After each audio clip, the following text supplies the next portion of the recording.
দাউদ আলাইহিস সালাম ডাক দিয়ে বলেন, ও জেলেরা রে, তোমরা শনিবারে মাছ ধরবা না। কারণ হলো শনিবারে আমি যখন জাবর কিতাব তেলাওয়াত করি সমুদ্রের পাশে, জাবর কিতাব তেলাওয়াত শোনার জন্য সমুদ্রের মাছগুলো চাতক পাখির মতো কিনারায় চলে আসে আমার জাবর কিতাবের তেলাওয়াত শোনে। এই সুযোগে তোমরা মাছ ধরো। আল্লাহ নারাজ হয়ে গিয়েছেন, আল্লাহ বড় বেজার হয়েছেন, অতএব তোমরা শনিবারে মাছ ধরবা না। বলে ঠিক আছে, শনিবারে মাছ ধরবো না। বন্ধুগণ আমার, বাইরে আমার, পরের শনিবারে যখন জাবর কিতাব দাউদ আলাইহিস সালাম তেলাওয়াত শুরু করলেন, জাবর কিতাব যখন তেলাওয়াত করলেন, সঙ্গে সঙ্গে মাছগুলো যখন সমুদ্রের কিনারে চলে আসলো।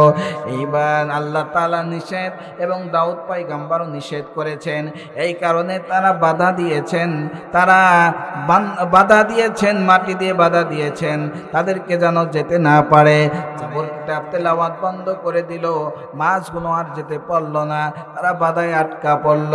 রবিবার যখন চলে আসলো, ওই মাছগুলোকে আবার বন্ধ করে তারা ধরে তারা বাজারে বিক্রি করলো।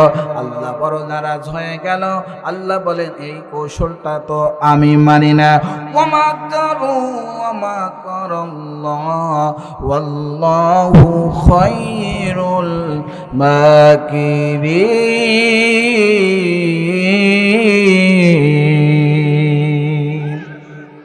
আল্লাহ মহাকৌশলী, আল্লাহর কৌশল সব চাইতে বেশি। আল্লাহর কৌশলের সাথে তোমরা পারবা না। আল্লাহ রাব্বুল আলামিন নারাজ হয়ে গেলেন, দাউদ আলাইহিস সালাম নিষেধ করলেন। নিষেধ করার পরেও যখন তারা শুনলেন না, আল্লাহ রাব্বুল আলামিন মাছটা বিক্রি করে যাইলে জেলেরা মাছটা বিক্রি করলেন।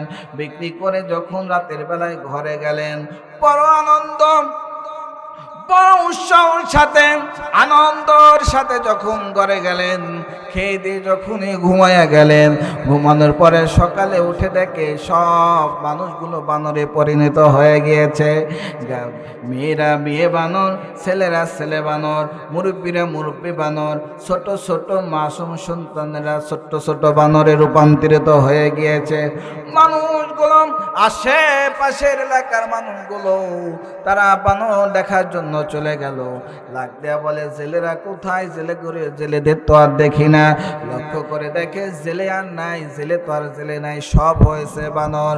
দিন পার হয়ে গেল, মানুষগুলো দল বেঁধে বানর দেখার জন্য আসলো। বানর দেখার জন্য যখন চতুর্পাশ বেষ্টন করে যখন তাকায় রইল, বন্ধুগণ আমার, বাইরে আমার, বানর দেখে মনটা ভরে গেল।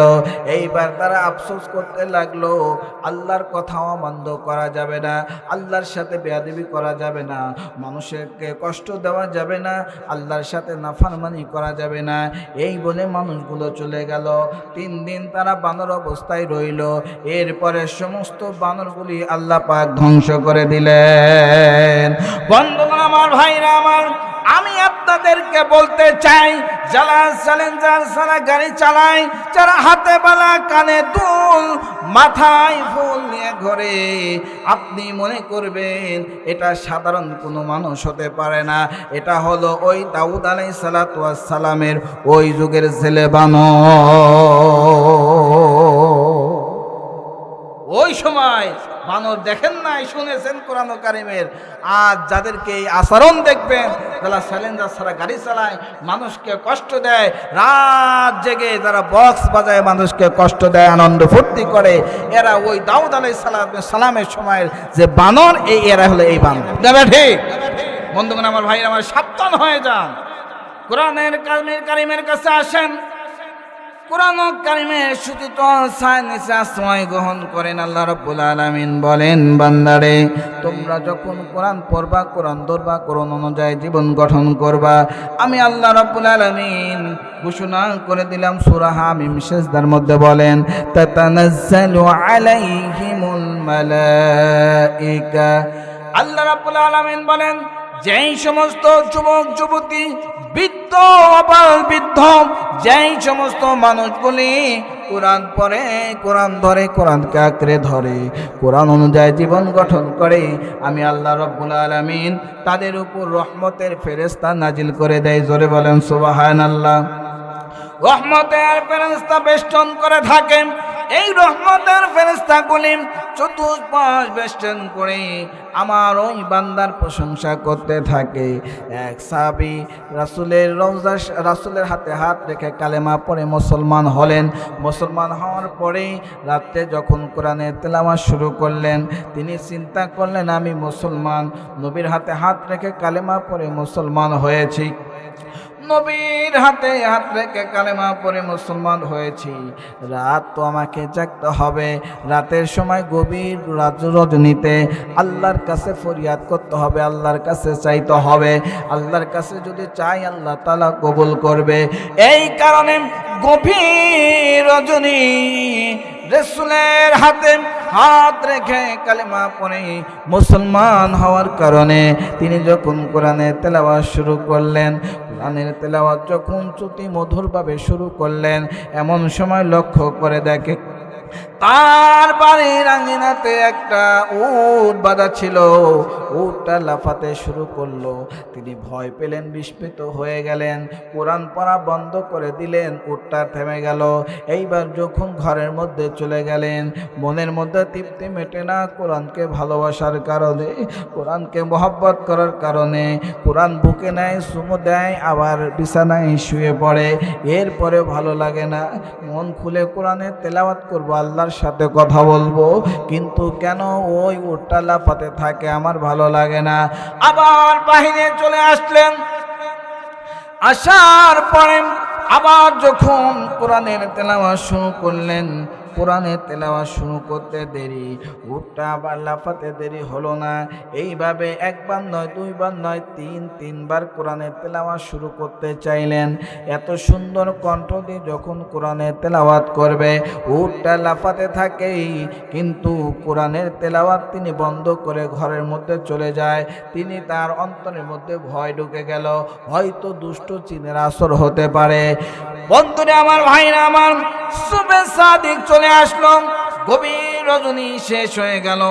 ফজরের সময় নবীজির কাছে চলে গেলেন, হাঁপাতে গেলেন, নবীজিকে ডাকতে বলেন, নবীজি গো, আপনার হাতে হাত রেখে কালেমা পড়ে মুসলমান হয়েছি, আপনার কাছ থেকে কোরআনের তেলাওয়াত শুনেছি, আমি গভীর রজনীতে কোরআনের তেলাওয়াত করব, কিন্তু আমার ঘরে কোরআনের তেলাওয়াত যখন শুরু করি, সঙ্গে সঙ্গে আমার আঙিনাতে উটটা বাঁধা ছিল, উটটা লাফাতে থাকে।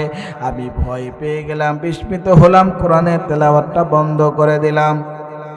নবীজি ডাকতে বলেন, ও সাহাবী, তুমি যদি কোরআনের তেলাওয়াত বন্ধ না করতে, জাননি তোমার শ্রুতি মধুর কোরআনের তেলাওয়াত শোনার জন্যে হাজার হাজার লক্ষাধিক ফেরেশতারা আসমান থেকে জমিনে বর্ষণ হতে শুরু করেছিল। তুমি যদি কোরআনের তেলাওয়াত বন্ধ করে না দিতে, পুরা মক্কা নগরী ফেরেশতা দিয়ে ভরপুর হয়ে যেত। বন্ধুগণ আমার, ভাইরা আমার, আল্লাহ রাব্বুল আলামিন বলেন, তাতানাজ্জালু আলাইহিমুল মালাইকা।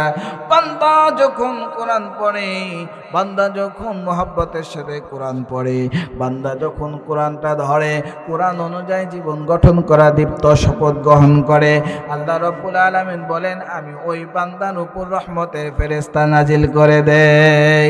আল্লাহ তাখাফু ওয়ালা তাহজানু ওয়া আবশিরু বিল জান্নাহ। জোরে বলুন আল্লাহু আকবার। আল্লাহ রাব্বুল আলামিন বলেন, ওই বান্দার কোনো চিন্তা নাই, কোনো ভাবনা নাই, কোনো চিন্তা নাই, কোনো ভাবনা নাই। বান্দা যখন মৃত্যুবরণ করবে, আল্লাহ যখন মালাকুল মউত বান্দার উপর পাঠায় দেবে, বান্দা যখন মৃত্যুবরণ করবে, মৃত্যুবরণ করতে দেরি, কোরআন প্রেমিকের জান্নাতে যেতে দেরি হয় না। জোরে বলুন সুবহানাল্লাহ। আল কোরআনের সৈনিক আমি, নেই কো পরাজয়, এক আল্লাহর গোলাম আমি, এই তো পরিচয়, মোদের এই তো পরিচয়। আল কোরআনের সৈনিক আমি, নেই কো পরাজয়, এক আল্লাহর গোলাম আমি, এই তো পরিচয়, মোদের এই তো পরিচয়। এই পৃথিবীর সবই নকল, এই পৃথিবীর সবই নকল, আসল কিছু নয়।